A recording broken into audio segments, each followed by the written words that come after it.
Medical ভর্তি পরীক্ষা 2015-16 সালের 6 থেকে 10 নম্বর প্রশ্ন আজকে আমরা দেখব।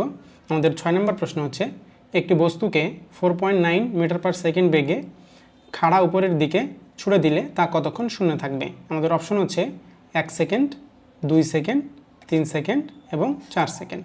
আমরা জানি কোনো জিনিস যদি আমরা উপরে ছুড়ে দিই এবং কতক্ষণ শূন্য থাকবে তা যদি জানতে চাই, তাহলে সূত্র হচ্ছে T = 2U/g। এখানে টি হচ্ছে মোট সময়, কত সময় উপরে থাকবে, ইউ হচ্ছে আদিবেগ, আর জি আমাদের 9.8।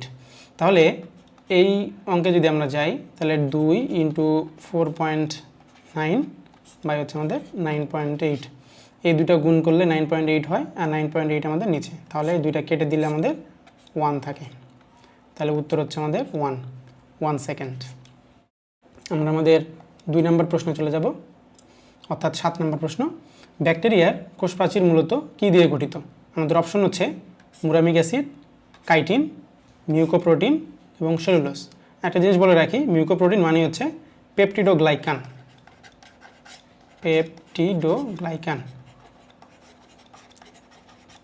আমাদের সঠিক উত্তর হবে পেপটিডোগ্লাইকান বা মিউকোপ্রোটিন।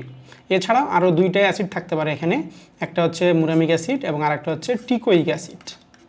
তাহলে ব্যাকটেরিয়ার কোষপ্রাচীরে 3টা জিনিস থাকে, একটা হচ্ছে মিউকোপ্রোটিন বা পেপটিডোগ্লাইকান, এটা প্রধান, তারপরে মুরামিক অ্যাসিড এবং টিকোইক অ্যাসিড। আর কাইটিন থাকে ছত্রাকের কোষপ্রাচীরে, আর সেলুলোজ থাকে হচ্ছে উদ্ভিদের কোষপ্রাচীরে। সেলুলোজ থাকে বলতে আমরা বোঝাচ্ছি সেলুলোজ হচ্ছে প্রধান উপাদান। আমরা আমাদের 8 নম্বর প্রশ্নে চলে যাব। সোয়াইন ফ্লু রোগের জন্য দায়ী ভাইরাস কোনটি? আমাদের অপশন হচ্ছে H1N1, HIV, GMV, রুবেলা। আমাদের সঠিক উত্তর হবে H1N1। আর HIV আমরা জানি যে এইডসের জন্য দায়ী, আর রুবেলা হচ্ছে আমাদের রুবেলা অথবা জার্মান মিজলস বলে সেই রোগের জন্য দায়ী। আমাদের 9 নম্বর প্রশ্ন হচ্ছে, মানুষের রক্তের pH কত? আমাদের অপশন হচ্ছে 6.5, 7.0, 7.4 এবং 7.8। আমরা জানি মানুষের রক্তের pH সামান্য ক্ষারীয়, যেটা 7.4। আর যদি আমরা রেঞ্জ বলি তাহলে 7.35 থেকে 7.45, আর গড়ে হচ্ছে 7.4। আর 7 সম্বন্ধে আমরা খেয়াল রাখবো যে এটা বিশুদ্ধ পানির যে pH সেটা হচ্ছে 7, বিশুদ্ধ পানি। আমাদের 10 নম্বর প্রশ্ন চলে যাব আমরা। নিচের কোনটির আইসোটোপ একটি? আমাদের অপশন হচ্ছে কার্বন, সোডিয়াম, হাইড্রোজেন, ক্লোরিন।